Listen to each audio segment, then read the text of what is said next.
जोहार गोपेश जी। जोहार। आज आप लोग भारत बंद का समर्थन कर रहे हैं और आज चांडिल स्थित आप अपना समर्थक को लेके आपका जेएलकेएम पार्टी की तरफ से आप लोग बैठे हैं, क्या कुछ कहना है इस विषय में?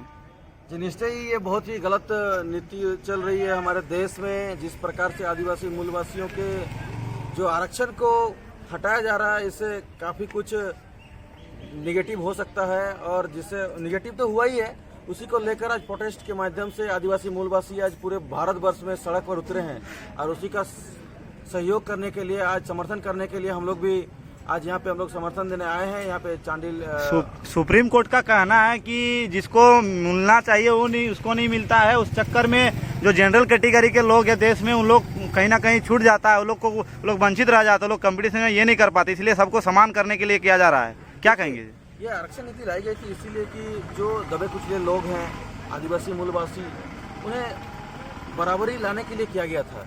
लेकिन वर्तमान समय में अब अगर उनके हक और अधिकार को छीना जाए तो वो सड़क पर आएंगे, ये चीज़ जायज़ है। आज हम सभी जो वर्तमान समय में भारत के एक राज्य जो जिसका नाम है झारखंड, वहाँ से बिलोंग करते हैं, लेकिन झारखंड की स्थिति आप देख सकते हैं, कहीं CNT एक्ट तो कहीं SPT एक्ट तो कहीं विल्किंसन एक्ट लगा हुआ है।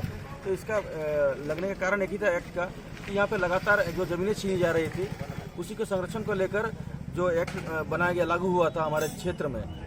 तो कहा उस नियम के अनुसार हमें पढ़ने को मिलता है, देखने को मिलता है किताबों में कि CNT एक्ट ST अपना ज़मीन ST को बेच सकता है, बशर्ते उस थाना के अंतर्गत होना चाहिए। OBC अपनी ज़मीन OBC को बेच सकता है, बशर्ते अपनी ज़मीन उस जिला के अंतर्गत होनी चाहिए। मतलब आपका कहना है कि जो आदिवासी मूलवासी का जो एक ये था, उस चीज को खत्म किया जा रहा है। मतलब जैसे वो लोग पीड़ित है, उस पीड़ित को और दबाया जाने का प्रयास है। ही उसको दबाया जाने का कोशिश कर रहा है और हमें तो लगता है कि ये सरकार की मनमानी है। सरकार नहीं चाहती है कि कोई भी आदिवासी मूलवासी दबे कुचले लोग विकास करें।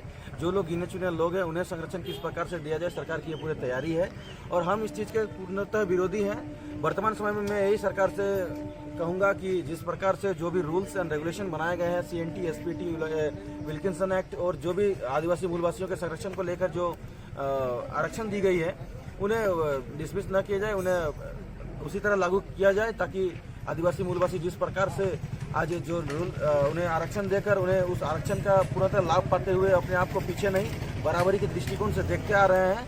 क्या कहेंगे? ये राज्य बहुत आदिवासी बहुल क्षेत्र है, ठीक है, और आपका पार्टी बहुत जल्दी इस विषय में उभरे हैं कि आप आदिवासी मूलवासी झारखंडियों के लिए काम करेंगे।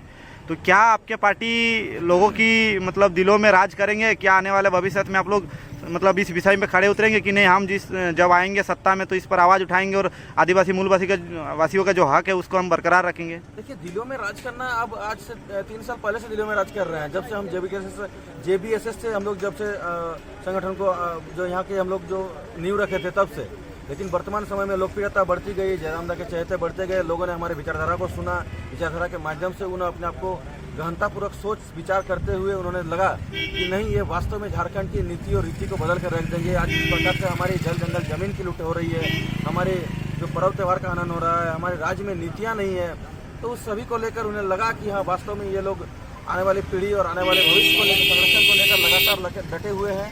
तो उसको लेकर भी और वर्तमान समय में मैं यही कहना चाहूँगा कि केंद्र सरकार की जो मनमानी चल रही है वो अब नहीं चलने वाली है और राज्य के इस अगर बात करें तो ST SC आरक्षण जो इससे काफ़ी कुछ हानि हुआ। दादा, और कुछ मुद्दों में आपसे बात करेंगे। इससे अलावे एक देश में बहुत बड़ा गरमाया हुआ एक माहौल है कि जो जिस तरह से बलात्कार हो रहा है, जिस तरह से इस तरह से घटनाएं हो रही है, और ये कहीं ना कहीं आपका क्षेत्र में भी इससे प्रभावित हुआ है।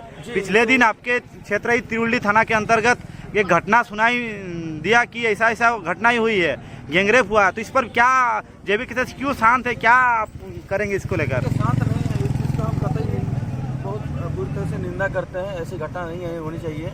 आज के डेट में आज हम प्रत्येक वर्ष अगर हम स्वतंत्रता दिवस मनाते हैं, गणतंत्रता दिवस मनाते हैं और सर्व शिक्षा अभियान के तहत अगर हम लोग सभी चाहते हैं कि बेटा बेटी सब एक समान, तो सबको सभी प्रकार की इंडिपेंडेंस मिलनी चाहिए। लेकिन आज की डेट में आज तक अगर हमारी बहू बेटियां सतर्क नहीं है तो इसका कारण क्या हो सकता है? अभी आपको भी लगता है कि हमें अच्छी तरह से पता है कि कहीं ना कहीं शासन प्रशासन व्यवस्था दूसरी ओर दिग्भ्रमित हो चुकी है और इसका भी जिम्मेदार मैं तो उन्हें ठहराना चाहूँगा। दूसरी बात है कि जिस प्रकार से लोग अपने मानवता को भूलते हुए उस वाली भावना लाकर अपने आप को उस वहाँ तक पहुँचते हैं और वैसी घटना को अंजाम देते हैं, तो ये काफ़ी निंदनीय विषय है। ऐसी घटना जो क्षेत्र में ऐसी घटना होती है तो इसके मैं निंदनीय कहता हूँ इसको। चलिए बहुत बहुत धन्यवाद। तो ये है गोपेश महतो, इनके समर्थक, साथ में जेबीकेएसएस के तमाम सक्रिय सदस्य और भी पदाधिकारीगण है। तो आज देखिए ये चांडिल का है नज़ारा है, जो बंदी का असर बहुत अच्छे से दिख रहा है। जो चारों तरफ पूरा गाड़ी एकदम जाम लगी हुई है, यहाँ समर्थक चारों तरफ है, चारों तरफ यहाँ के आदिवासी मूलवासी लोग हैं जो समर्थन में उतरे हैं। और भी बहुत जगह जेबीकेएसएस के द्वारा बंदी बुलाया गया, बहुत जगह बंदी कराया जा रहा है। इस बीच आज चांडिल अर्जुन तल के समीप जेबीकेएसएस के द्वारा इनके आह्वान से बंदी बुलाया गया है। तो आप सभी को जोहार। ऐसे ही वीडियो देखने के लिए हमारा चैनल को लाइक शेयर सब्सक्राइब करिए। जोहार।